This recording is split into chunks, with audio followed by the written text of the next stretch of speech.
been reading the first chapter of Karen Armstrong's latest book, The Case for God. Only the first chapter, because that's available free online. I'm too tight to buy the hardback, so I'll wait till it comes out in paperback. But it looks like it's developing ideas that she's introduced elsewhere in her writing, so I don't think I'm going to be surprised by anything I read here when I do finish the whole book. She's basically arguing the case, and I want to come back to this idea of a case in a minute. She's arguing the case, well, she's arguing two cases, I think, actually. Pair of cases. First, she's arguing the case for a particular definition of what the word God means, and very much arguing against an interpretation of that word which is perhaps familiar to most people who believe in God. Certainly the big three religions that come out of the book, the Islamic, Jewish and Christian traditions, all of which have some kind of notion of the personal God. She's absolutely arguing against that, and arguing for something which in Christianity is more closely allied to the mystical and apophatic traditions, in which God is infinitely unknowable, and so in that case it's not God as a thing, it's God as an idea. So so one of the major cases that she's making there isn't so much that God is like a supreme being in any materialistic sense. It's just an idea. It's an idea that one person can hold, or that a number of people can hold, and absolutely exists in the world of ideas, along with a lot of other stuff. Yeah, so that's the first point, I think. And it is a very particular, as I say, a very particular understanding. The second case that she makes, if I understand her correctly, and I predict what she's going to say correctly, is that not only is that a valid concept or a valid interpretation of the word God, but it's a good idea to spend time thinking about that. She doesn't require us to believe in this understanding of God. Belief is something that she's written about before, and has basically claimed that the whole idea of belief is a bit of a perversion of what religion should be about, and all these arguments about belief are a bit facile, and I think I'll probably agree with her on that one. But she's saying that there are concepts of God which are not worth believing, but perhaps worth spending time thinking about. And conversely, there are some concepts of God which we should absolutely not think about or not spend any time on. And the gods that feature in the big three religions and many other religions probably fall into that category. It is a bit of a waste of time thinking about the God of the Old Testament, unless you're really, really careful about which bits you look at.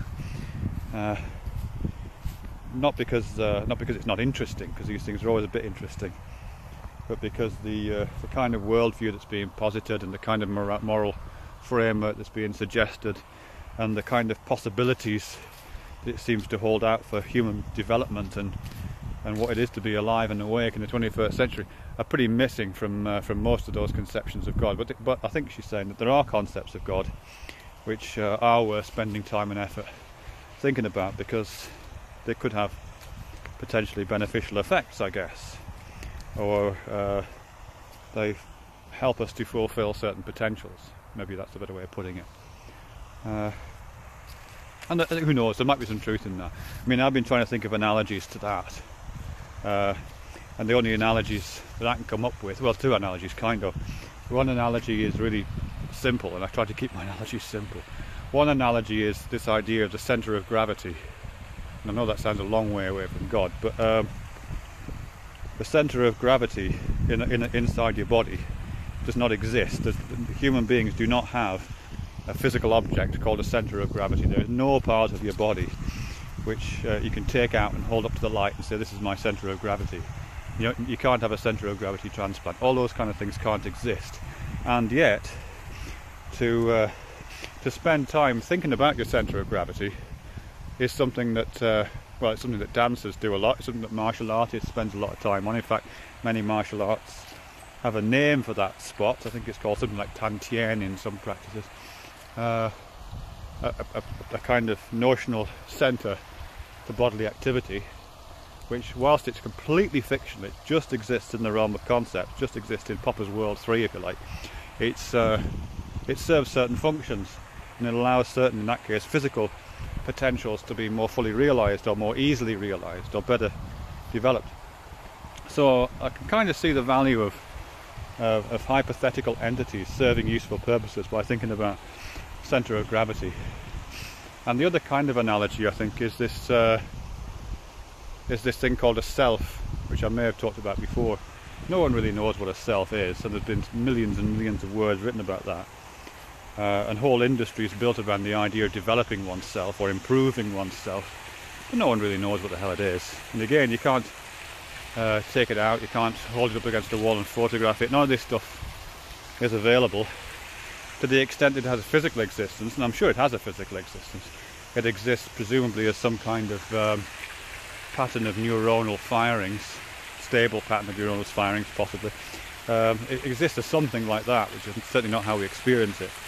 So, to the extent it exists at all, it exists as a concept, a highly stable concept, a highly motivating concept,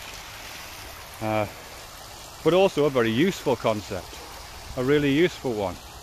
I guess at some point in our evolutionary history, we evolved this tendency to have this feeling that we had a self, and I'm sure it helped us to protect ourselves.